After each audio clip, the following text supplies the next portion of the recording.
Salam sejahtera untuk kita semua.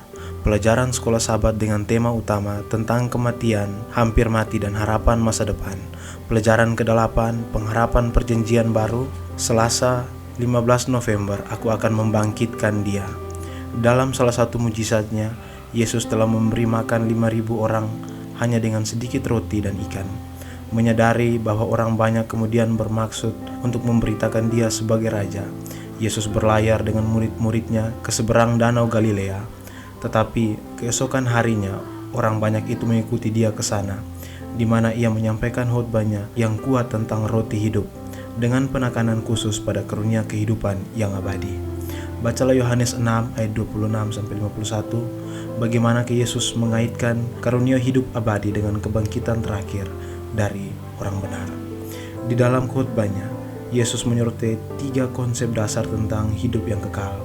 Pertama, ia memperkenalkan dirinya sebagai roti yang turun dari surga dan yang memberi hidup kepada dunia. Dengan menyatakan bahwa akulah, di dalam bahasa Yunani, ego eime, roti yang hidup. Yesus menyampaikan dirinya sebagai aku adalah aku, yang agung dari perjanjian lama. Kedua, Yesus menjelaskan bahwa kehidupan kekal dijamin di dalam dia. Ia yang datang kepadaku, dan ia yang percaya di dalam aku akan mendapatkan berkat ini.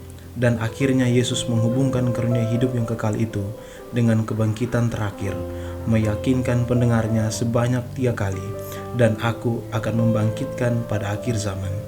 Yesus juga memberitakan janji luar biasa ini, sesungguhnya barang siapa percaya ia mempunyai hidup yang kekal. Jadi karunia hidup yang kekal sudah menjadi kenyataan saat ini. Tetapi ini tidak berarti bahwa orang percaya tidak akan pernah mati, karena ungkapan bangkitkan dia mengandaikan hidup kembali setelah seseorang meninggal. Gambaran yang jelas, tanpa Kristus, seseorang tidak akan memiliki hidup yang kekal. Tetapi bahkan setelah menerima Kristus dan memiliki jaminan hidup kekal, kita terus untuk saat ini menjadi manusia fana, dan karena itu tunduk pada kematian alami. Pada kedatangan yang kedua, Yesus akan menghidupkan kita kembali, dan pada waktu itu ia akan memberikan kepada kita karunia hidup yang kekal yang sudah menjadi milik kita. Karunia itu dijamin bukan karena kekekalan jiwa yang alami, melainkan karena kebenaran Yesus datang pada kita melalui iman kepadanya. Renungkanlah kata-kata Yesus bahwa jika Anda percaya kepadanya, Anda memiliki saat ini hidup yang kekal. Bagaimanakah janji yang luar biasa ini dapat membantu Anda menghadapi kenyataan pahit saat ini, walaupun hanya sementara?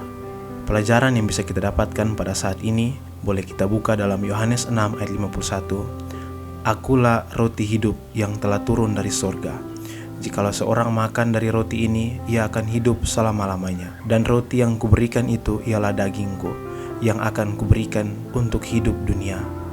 Akhirnya bangsa Israel pun beroleh kekuatan dan dapat meneruskan perjalanan mereka, karena ada mana, yaitu roti yang turun dari surga. Begitu pula dalam kehidupan kita, mari kita terus belajar untuk bersandar sepenuhnya kepada Tuhan, karena Dia tahu persis apa yang kita butuhkan. Oleh karena itu Tuhan Yesus berkata, janganlah khawatir akan hidupmu, akan apa yang hendak kamu makan atau minum, dan janganlah khawatir pula akan tubuhmu, akan apa yang hendak kamu pakai. Bukankah hidup itu lebih penting daripada makanan, dan tubuh itu lebih penting daripada pakaian? Dalam Matius 6 ayat 25. Tuhan menghendaki agar kita tidak khawatir tentang makanan minuman. Ia pun menegaskan, aku berkata kepadamu, sesungguhnya bukan Musa yang memberikan kamu roti dari surga, melainkan Bapa-Ku yang memberikan kamu roti yang benar dari surga. Karena roti yang dari Allah ialah roti yang turun dari surga dan yang memberi hidup kepada dunia. Akulah roti hidup.